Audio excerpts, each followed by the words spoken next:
Entrando aqui no tema da Amazônia, até 2018, 2019, os dados do INPE apontavam que nós tínhamos aí cerca de 3 mil focos de incêndio por ano. Depois, em 2021, esse número foi para 6 mil, 5.400 por ano. A que se deve esse aumento? Isso está relacionado ao governo Bolsonaro? Primeiro, é uma questão pública e notória. A Europa está queimando, os Estados Unidos, a Califórnia queimou, a África queimou, a Austrália queimou. Ou seja, para todos os países do mundo que queimaram e estão queimando nesse exato momento, é sempre a história da mudança climática. No Brasil, não. No Brasil, o brasileiro que joga contra o seu próprio país diz, não, no Brasil, ao contrário dos outros países do mundo, a culpa não é da mudança climática, a culpa é dos agricultores, dos grileiros, do não sei o quê, todos aliados do presidente Bolsonaro. Isso é uma mentira. O problema de mudança climática afeta a todos, inclusive na Amazônia. Segundo, é preciso lembrar que o recorde de desmatamento e queimadas foi no governo do PT. Quando a esquerda e os militantes fazem, não, o recorde, eles falam assim, nos últimos 10 anos. É por quê? É para esconder 2004 e 2005, em que os índices foram 3 vezes mais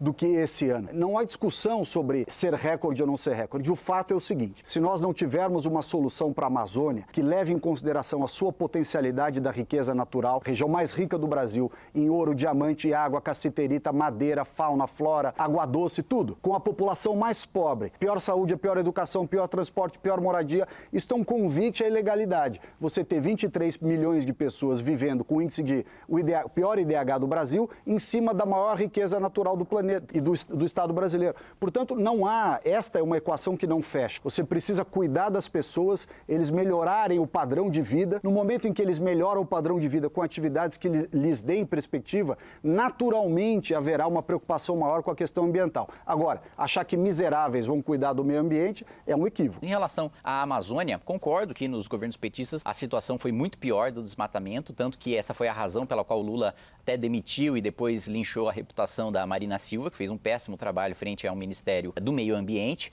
Mas, de fato, houve também uma negligência, principalmente na fiscalização e no controle e no combate ao desmatamento ilegal, né, que, diferente do que as esquerdas dizem, está completamente dissociado ao grande agronegócio brasileiro, que está regularizado. Se não tivesse regular, sequer conseguiria pegar empréstimos em bancos, que são muito mais rigorosos na pauta ambiental até do que a própria legislação. Mas, de fato, você teve um problema de desaparelhamento, e aqui eu estou falando em termos físicos de infraestrutura e mesmo de pessoal, na fiscalização e no controle do desmatamento ilegal, que fez com que a gente tivesse essa péssima imagem no exterior e que o agronegócio até comemorasse quando tivesse uma troca no Ministério do Meio Ambiente e reclamasse em relação também à moratória de soja, reclamasse em relação à liberação de plantio de cana-de-açúcar em soja em lugares que sequer isso é possível tecnicamente, que fez com que a própria Associação Brasileira do Agronegócio posteriormente criticasse a gestão do meio ambiente do ministro Ricardo Salles por prejudicar o agronegócio brasileiro e mesmo o próprio Ministério da Agricultura também bastante insatisfeito com a postura e com a imagem internacional que foi passada e que gerou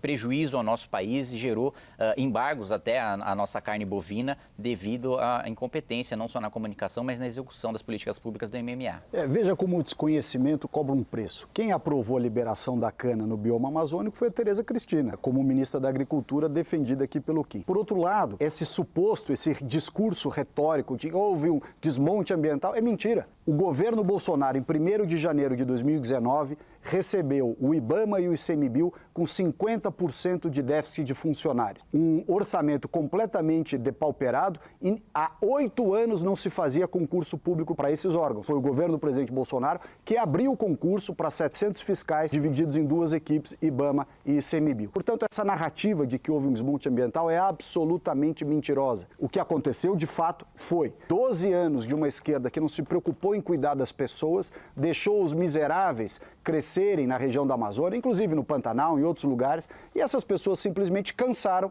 né, de viver nessa miséria e foram procurar uma maneira de sobreviver. Então é importante ter as verdades dos fatos.